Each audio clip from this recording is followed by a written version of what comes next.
Welcome to ChessBase Magazine 159. The top tournaments of this issue are Wijk aan Zee, which was dominated and won by Levon Aronian.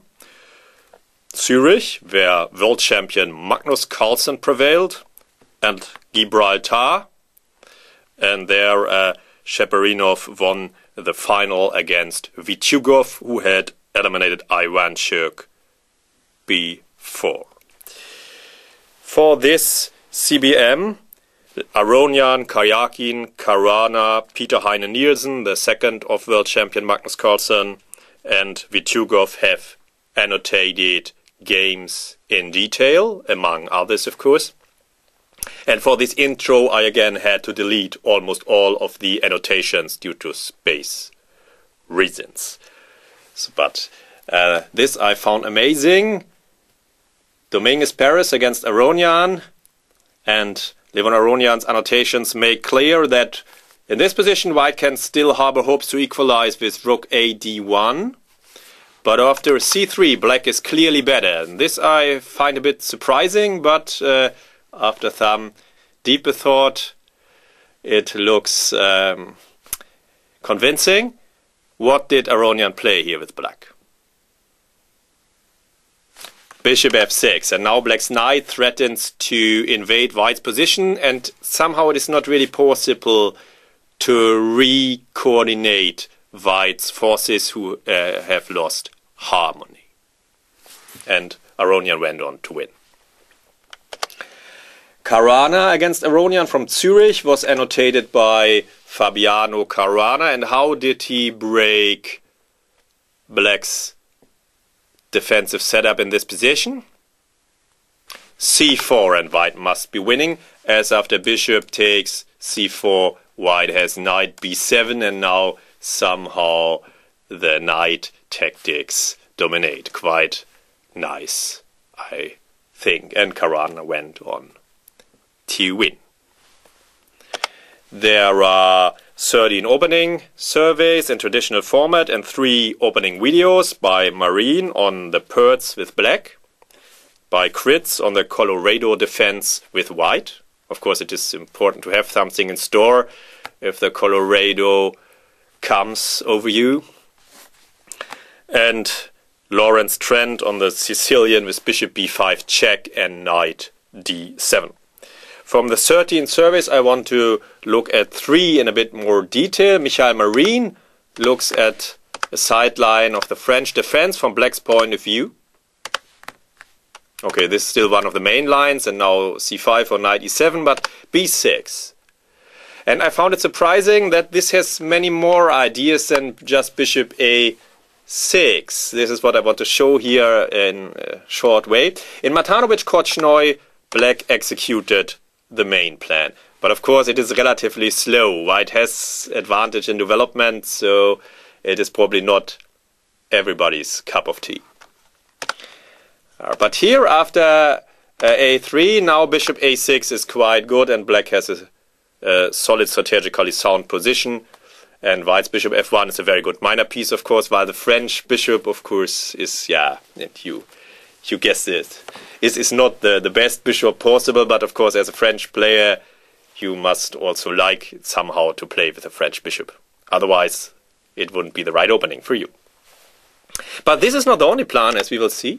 Here in the position after B6 in Chistiakov Petrosyan shows another plan. So it is not so single-minded, this B6. It is also possible to play in this way and then to castle long. And in the game Black was not so, it is a bit suspicious somehow, but in the game Black was not so bad. White plays on the queen side, Petrosyan counters in the center and on the king side and has good counterplay. And if White wants to stop it, as in Kasparov Ivanchuk, then there is even another option. So it's really, I was a bit surprised how flexible this is in a way. A5 is another point, giving support to the bishop and making the advance on the queen side more difficult. And Kasparov now stopped the exchange of bishops, but Ivanchuk just advanced his pawns on the queen side. So if you don't mind that your opponent has advantage in development, but you have a solid, strategically sound plan, then Marin's weapon article on this weapon might be interesting for you. Yeah, and Viktor Moskalenko looks at the Budapest Gambit. So, yeah, starting position, Budapest Gambit, and now the variation Knight F3. He recommends Bishop C5 and Knight C6. In the stem game of the Budapest Gambit, Adler Marachi, Budapest 1896, Queen D5 was played, but this is not good. Here, Black has equalized comfortably while its queen is misplaced. So Knight C3 is critical.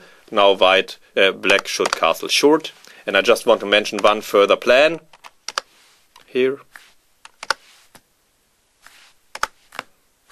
And now Rook E8 is more precise, but in the game Gelfand Rapport played A5 and one. Okay, it stops invasion on the queen, expansion on the queen side, but one plan in some lines might be even to activate the rook, like this. And Moskalenko highlights the points when this is good, when this is not called for in his article. Yeah, last not least, Spiridon Scambris looks at a system for white against the Queen's Indian.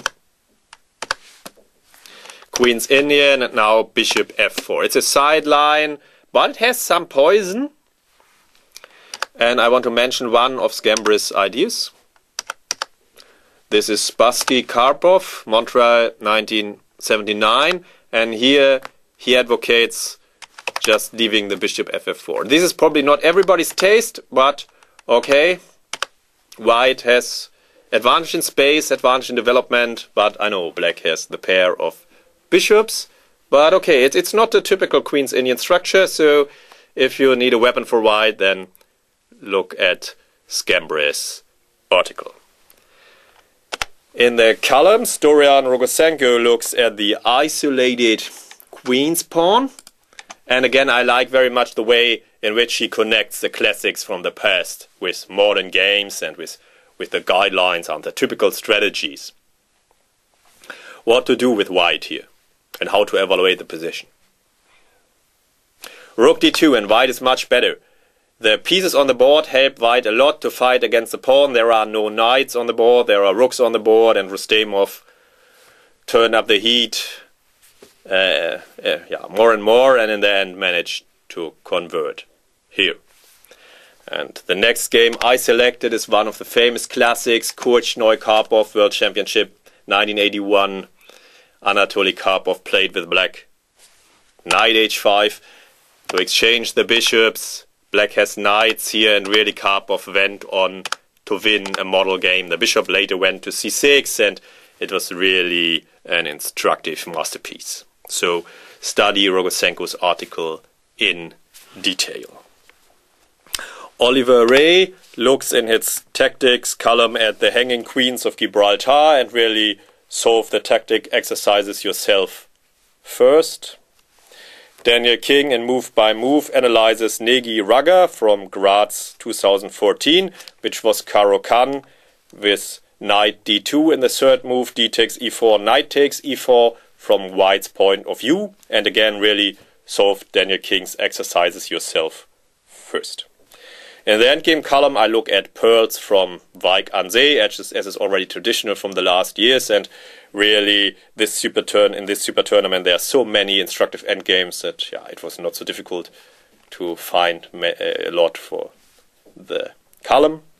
And last but not least, Rainer Knaken looks at the opening trap. This is Durich Friedman, Rishon LeZion 1992, and it can also arise from other openings. The motive, okay, Black plays a very solid Bishop d7, c6 in the Rubinstein French. That's also sometimes called 4-Knox variation. And so far so good, but if Black plays knight f6, then he cannot take back with the queen here. Why not? What is the problem? Solve it yourself first, and only then look at the solution.